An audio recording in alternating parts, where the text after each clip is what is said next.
The City of London was once defined by a low-rise skyline, punctuated by the Dome of St Paul's and the dozens of church spires designed by Sir Christopher Wren in the aftermath of the city's Great Fire in 1666. Now, those spires look impotent against the bristling array of commercial skyscrapers which have sprouted over the last 2 decades. Each is attributed a jokey nickname: the Gherkin, the Shard, the Walkie-Talkie. They've been designed by some of the biggest names in global architecture. But are skyscrapers, a form which emerged from the gridded street plans of Chicago and New York, the best solution for London? Or is this an architecture more of metropolitan and developer branding than a genuine attempt to create a better city?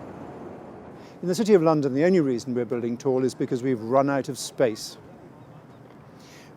One of the dangers of creating a cluster of towers is that you end up with an architectural zoo, of which you quickly tire, and the buildings date very rapidly. I think the importance is that if you're going to have distinctive towers, you have to pay great attention to the way that they relate to one another, the way the cluster forms in townscape terms, not simply allowing it to be the product of the group of buildings that are built. The thing that gives me the greatest pleasure is to see tourists cross the Millennium Bridge, take photographs of St Paul's Cathedral by Wren, come into this building, One New Change by Jean Nouvel, up in the glass elevator to the roof, and then take more photographs of the cathedral. They want both. So, no longer the central business district of the post-war era, busy during the day and dead out of hours, the city has become a destination, a site for tourism in which its dramatic new buildings play the leading role. These towers have remade the city skyline as an illustration of the power of finance. But is that a good thing? Office buildings now have this sole function of density.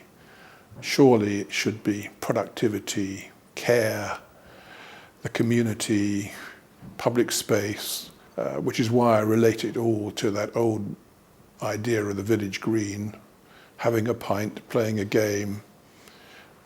We need to return to some old values with a new ideology.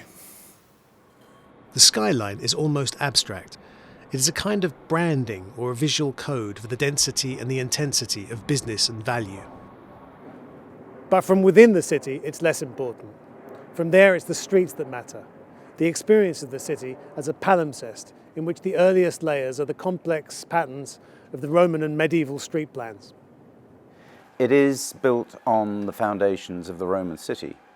And actually, it's a result. The raison d'etre for London and the City of London was the bridge, the connection to the south and to the continent. So that remains incredibly present, as does the medieval street pattern that is laying over the top of that, no doubt, more rigorous origin. So although we talk about the City of London, the square mile, it breaks down as a plan into an almost zoological set of parts of a jigsaw, which have come to have a particular character, whether it be legal character, whether it happens to be insurance, whether it happens to be banking, and so on. So this sort of, the change of use and its topography is part of what makes it unique and always different.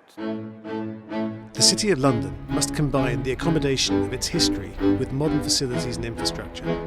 It's become a city of towers, but at ground level, it retains the psychogeography of a city that's risen and fallen many times. Its new architecture needs constant interrogation so that it embodies an essence of London and doesn't slip into global anonymity.